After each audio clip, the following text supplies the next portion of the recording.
The Shadow in Silverwood, a true crime-inspired story set in 1990s America. In the summer of 1993, the small town of Silverwood, nestled in northern Washington state, enjoyed a life of peaceful simplicity. Its dirt roads, thick pine forests, and close-knit community made it a quiet haven, where people left their doors unlocked and waved at each other in passing. But that peace was just a thin veil, hiding a nightmare that no one could have imagined. On May 10th of that year, Carrie Davenport, a 20-year-old waitress at the town's only cafe, vanished. She had finished her evening shift and waved goodbye to a coworker before walking the short distance home. She never arrived. Her mother reported her missing the next morning. Her purse was found near the parking lot behind the cafe. No sign of struggle, no footprints, no witnesses. It was as if she had evaporated into thin air. The police downplayed the situation, suggesting Carrie might have left town voluntarily. But on June 7th, Megan Rowland disappeared, and everything changed.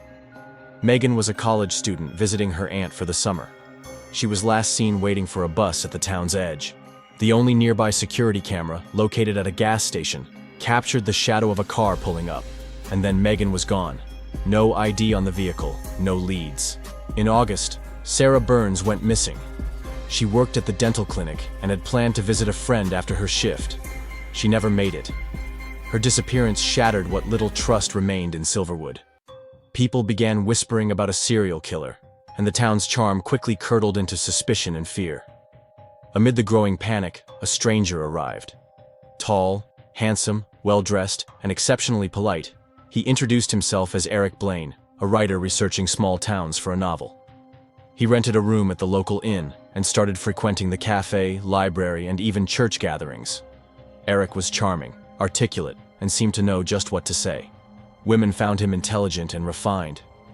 He spoke of books, psychology, and true crime with effortless ease. He asked detailed questions, especially about young women in town.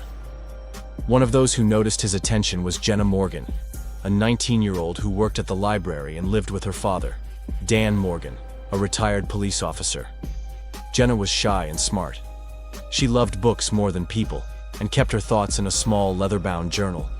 Something about Eric's curiosity unsettled her. His questions seemed too specific, his interest too intense. One afternoon, Eric invited her to the forest to help him scout locations for his book. He said he needed a female perspective to help capture the setting more realistically. Jenna hesitated but eventually agreed, trusting his calm demeanor. Before leaving, she wrote the time and destination in her journal, just in case. Eric drove her down a narrow, unfamiliar path deep into the woods. The trees were dense, and the air felt heavier the further they went. He spoke casually about lighting, shadows, and forest sounds. Then, without warning, he stopped the car, turned off the engine, and looked at her. The smile vanished from his face. "You're different," he said. "Smarter. Stronger. I'll have to try harder with you." Before she could react, he struck her on the head with a metal pipe. She collapsed, barely conscious, as he bound her wrists and ankles with zip ties and shoved her into the trunk of his car. Inside the dark, suffocating trunk, Jenna slowly regained consciousness. Her wrists burned.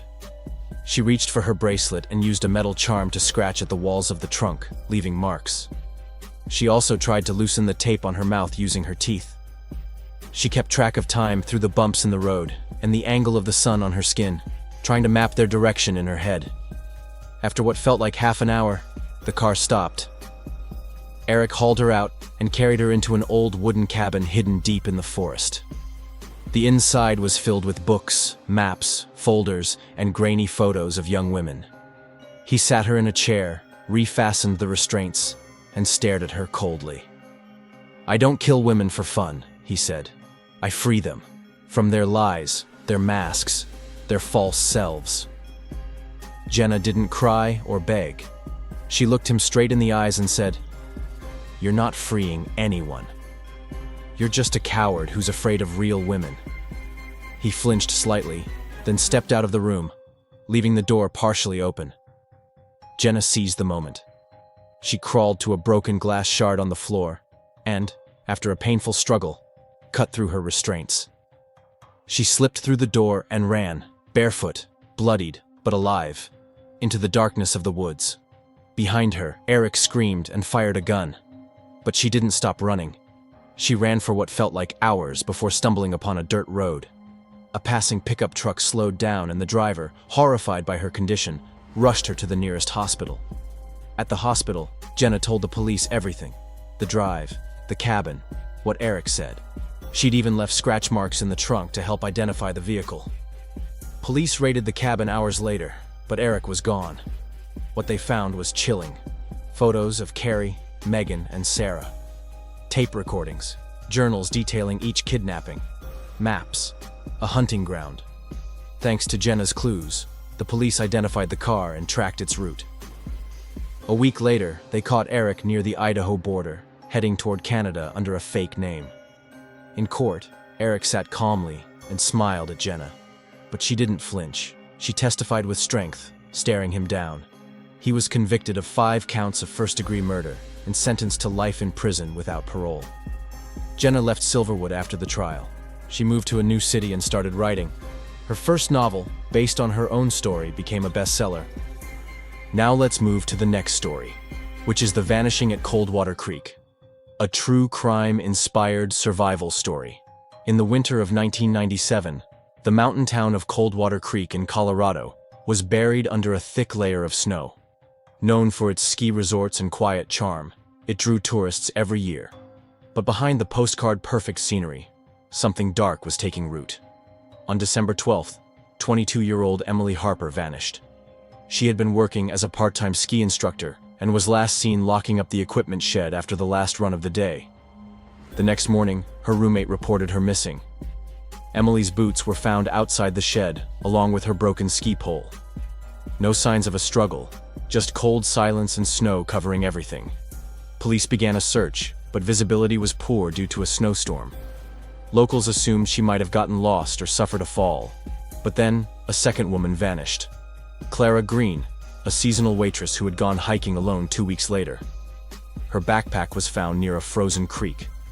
No footprints, no tracks, no Clara. Whispers began to spread. Coldwater Creek was no longer safe. Sheriff Tom Mallory, a grizzled lawman nearing retirement, believed something more sinister was at play. The disappearances were too clean, too quiet. He asked around and found a curious thread. Both women had recently been seen chatting with a reclusive local handyman named Dale Granger. Dale had moved into the area 5 years earlier. Quiet, socially awkward, and often seen in the background doing odd jobs. He lived in a dilapidated cabin deep in the woods, off a snow-covered service trail. Locals said he kept to himself, too much so. Meanwhile, 20-year-old Leah Monroe had just returned home from college for the holidays. Strong-willed, intelligent, and back in cold water for some peace and snowboarding. She'd heard about the disappearances, but like many, thought the danger was overblown. Until she met Dale. He approached her in town, offering to help tune her snowboard for free. He seemed awkward but harmless. Leah declined, but he lingered a little too long, his eyes calculating. Something about him unsettled her. That night, Leah's car wouldn't start after she left her friend's house. Snow was coming down fast. Before she could call for help, a pickup truck pulled up. It was Dale. He rolled down the window and offered her a ride. Reluctantly, and feeling foolish, Leah accepted. The heater in his truck was broken, and he drove slowly, talking too much, asking about her life, where she lived, if she had a boyfriend, if anyone knew where she was. As they turned off the main road, Leah's stomach dropped. This wasn't the way home. "I thought you said Maple Street?" she asked. Dale smiled tightly. Shortcut. Leah reached for her phone, but Dale snatched it from her lap. "You won't need that," he said. "Not where we're going." She lunged for the door, but it was locked. Dale slammed on the brakes, pulled out a knife, and growled, "Stop fighting, or you'll end up like the others." He bound her wrists with duct tape and drove deeper into the woods, eventually pulling up to his isolated cabin. Inside, the place reeked of mildew and old meat. Rusted tools hung from the walls. He shoved her into a locked back room. The windows were nailed shut. She saw a dirty mattress, old clothes, and a boot she recognized from a missing person flyer. Emily's boot. That night, Dale sat by the fire talking to himself, reading from a tattered journal. Leah listened carefully. He muttered about purifying liars and cleansing the world. She realized he believed he was saving these women, rescuing them from sin, judgment, or something only he understood. Leah knew she couldn't wait for rescue. It was snowing hard, and no one knew where she was. She searched the room, found a loose floorboard, and underneath it, a bent nail and broken metal bracket. Crude tools, but enough. She used the bracket to saw at the tape on her wrists. It took hours, but by morning, she was free. She waited until Dale opened the door to bring her food. As he stepped in, she threw a piece of broken wood at his face and bolted past him. He grabbed her coat, but she wriggled free and ran barefoot into the snow. The forest was a maze of white, but Leah remembered the direction they had come from. Every branch and ridge she could recall, she retraced. Dale followed, screaming and firing a shotgun wildly. Snow exploded beside her. She didn't stop. For miles she ran, lungs burning, feet bleeding. Just as her legs began to give out, she saw headlights in the distance. A snowplow. She staggered onto the road, waving her arms. The driver slammed the brakes and jumped out, wrapping her in his jacket and calling the sheriff. Back in town, Leah gave Sheriff Mallory everything. Where the cabin was, what Dale had said, what she saw. A search team found the cabin the next morning. Inside, they found the bodies of Emily and Clara buried beneath the floorboards. Journals filled with delusional ramblings, photos, clothing, even audio tapes of Dale's confessions. He was caught 2 days later, hiding in an old storm drain near the mountain ridge, half frozen and ranting about voices in the fire.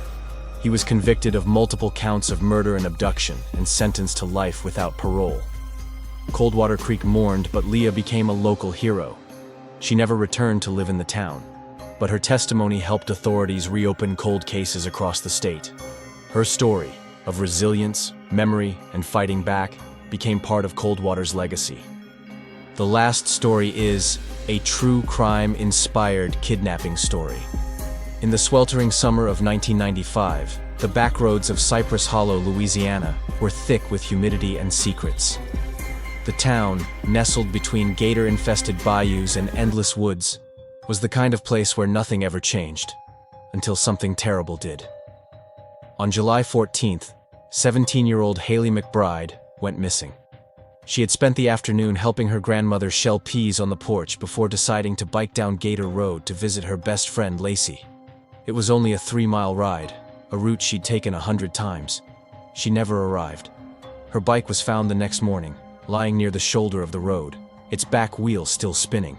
No signs of a struggle, no skid marks, no clues, just the oppressive heat and the ever-watchful silence of the swamp. Sheriff Amos Tiller, a hard-edged man with a reputation for getting things done, launched a massive search. Dogs were brought in. Drones. Volunteers combed the area for days, but Cypress Hollow swallowed secrets whole. There were no witnesses, no noise. It was as if the heat itself had stolen her. As the search continued, something unsettling emerged. Haley wasn't the first. Over the past 5 years, 3 other young girls had vanished along rural roads within a 50-mile radius. Each case had gone cold. Locals had chalked it up to runaways or accidents. But now the pattern was impossible to ignore. Sheriff Tiller pulled the files and found chilling similarities. Isolated roads, hot summer days, no signs of struggle. Whoever was behind this knew the land and how to disappear. Meanwhile, deep in the swamp, Haley awoke in darkness. She was in a makeshift shack, wooden walls, a dirt floor, and the stench of sweat and mildew. Her wrists were bound with duct tape and her mouth gagged. A single lantern cast a weak glow from the corner. A man sat across from her, his face partially hidden beneath a worn fishing hat and heavy beard. He spoke softly, as if they were old friends. "You're safe now," he whispered. "Out there's poison. Here, you'll learn the truth." He called himself Earl, a loner who believed the world was corrupted, and young women like Haley needed saving before society ruined them. He had rigged the swamp with traps and false trails to keep people out and victims in. For 3 days, he kept Haley locked up, feeding her beans and rainwater. He talked constantly, rambling about the government, purity, and his mission. Haley said nothing. She watched, listened, learned. She noticed his routines, when he left to check snares, where he hid the shack's key, how he double-knotted her restraints but always tied his own boots lazily. On the 4th night, lightning split the sky. A storm rolled in, fast and mean. As Earl stepped outside to cover the roof with tarp, he left the door cracked open. Haley knew it was her only chance. She wriggled her hands free using a rusted nail from the wall, painful, slow work that tore her skin. As thunder roared overhead, she lunged for the door, barefoot and bleeding. She grabbed the key from the nail and sprinted into the swamp. Behind her, Earl screamed, howling like a wounded animal. She didn't look back. The swamp was a maze. The water was waist-high in places, and the air buzzed with insects. Gators lurked. Snakes hissed. But Haley pressed on, guided by flashes of lightning and her memory of the bike trail. Every time she faltered, she thought of her grandmother, her best friend, the life she refused to let him take. Hours passed. Mud sucked at her legs, and branches clawed her arms. Just as she collapsed from exhaustion, she saw headlights through the trees. An old truck rumbling down the levee road. She stumbled onto the path, waving her arms. The driver, a farmer named Lonnie Dale, slammed his brakes and helped her into the truck, horrified by her condition. He radioed the sheriff and sped to town. At the station, Haley gave them everything. Where the shack was, what Earl looked like, how he operated. A search team braved the storm and found the hideout hours later. But Earl was gone. What they found chilled everyone. Girls' clothing, journals filled with twisted ideology, maps with dates, Polaroids, some of the missing girls, some of the dead. For weeks, the manhunt dragged on. The swamp fought back, hiding him well. Finally, 2 months later, a duck hunter found Earl's body floating near the Atchafalaya. He had been bitten by a cottonmouth snake, poisoned by the very land he thought he controlled. Haley recovered slowly. She refused interviews, but her bravery sparked statewide changes in rural search operations and missing persons alerts. Her testimony helped connect other disappearances to Earl, giving closure to families who had waited years. She left Cypress Hollow and went on to study criminal psychology. Today, she works with victims of trauma and helps law enforcement understand the minds of predators. As for Gator Road, it's still there, winding through the swamp, but no one walks it alone anymore.